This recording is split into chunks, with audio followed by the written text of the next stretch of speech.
Oh, hello, it's you again. Hi, welcome back to one of our webisodes in a continuing series. It's the Women's Wellness Webisodes with Dr. Sherry. I'm just here to sort of moderate and ask the questions that you at home are asking because you want to ask Dr. Sherry and get the answers that you need.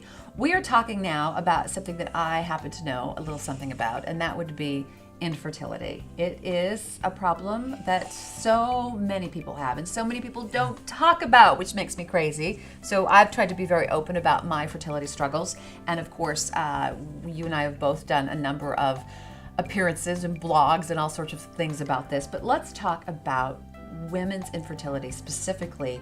What options are out there when it is determined that just having sex the old-fashioned way is not going to get you pregnant? Yeah, and this is common. 1 of 8 couples have infertility, and there are options. IUIs are also called intrauterine inseminations, are very helpful. In vitro fertilization, donor eggs, and surrogacy also is a new option that many women are trying. I use the donor egg, and we're going to talk about that more in one of our upcoming webisodes. So yes, there are options out there, and I was fortunate enough that I was able to scrimp, save, borrow, run up some credit card debt, and pay for IVF and my fertility treatments. But it's not cheap. Yeah, infertility is not cheap at all. So the initial consultation by an infertility doctor is about $350. And then intrauterine inseminations, which involve sperm, maybe from your partner or a donor, and then the doctor's fee, it's about $1,200 a month, a cycle. Freezing your eggs can be around $10,000 to $12,000. In vitro fertilization is going to be about $15,000 to $18,000. Yeah. And you know, much of that too is the cost of the drugs. I remember vividly going into the pharmacist. I was getting ready for my big round of in vitro, and I got all the drugs, and she said to me, and I quote, "That will be $4,738. Wow, that's a lot. It's a lot, and that is the price of in vitro fertilization. It's a lot of money. And then surrogacy is, again, $20,000 to $30,000 for the surrogate, and then to carry is going to be about another $60,000 or $80,000. So it's about almost $100,000 for surrogacy. Really? And private adoptions too. I don't really want to go too far into that, but they have a cost as well. So we can talk about that at another time. We're focusing right now on women's health and women's fertility issues.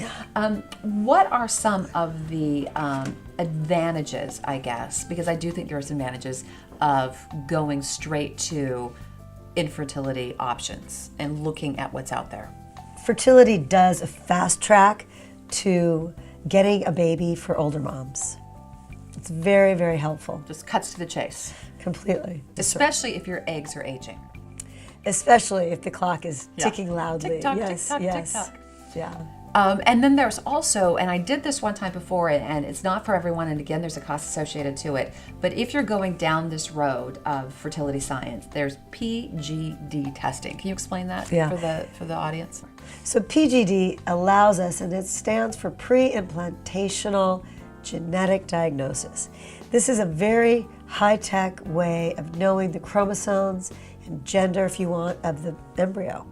It also tells us about sickle cell anemia or whatever genetic problem you might have. The BRCA1 can also be isolated, all before it's implanted. Sometimes it can be controversial, but when you think about it, it's really just giving you insight to what could or couldn't be a problem pregnancy. Exactly.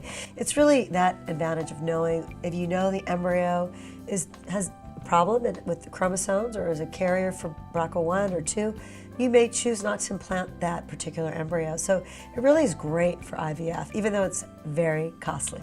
Well, it is amazing. It does come with a cost, but I will tell you, when you hold that baby in your arms for the first time, you know, you can't put a price on that.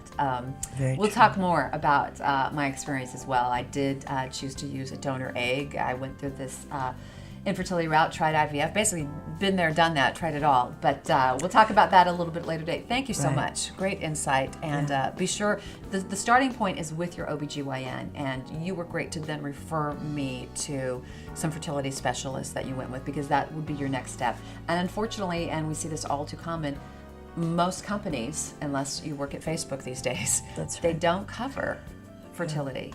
So it's a very expensive environment. I would love to see that change. It's great, and I think you're right that Apple, Facebook giving their employees $20,000 for fertility is really a gift, and we hope it's a trend. Yeah, I hope We'd they're really the do. trendsetters. All right, we'll have many more webisodes for you out there, and if you are facing fertility challenges, know that you are not alone. Get out there, get busy. We're behind you. Baby dust, baby dust, baby dust, baby dust, baby dust. For more information, go to drsherry.com. Baby dust, baby dust, baby dust.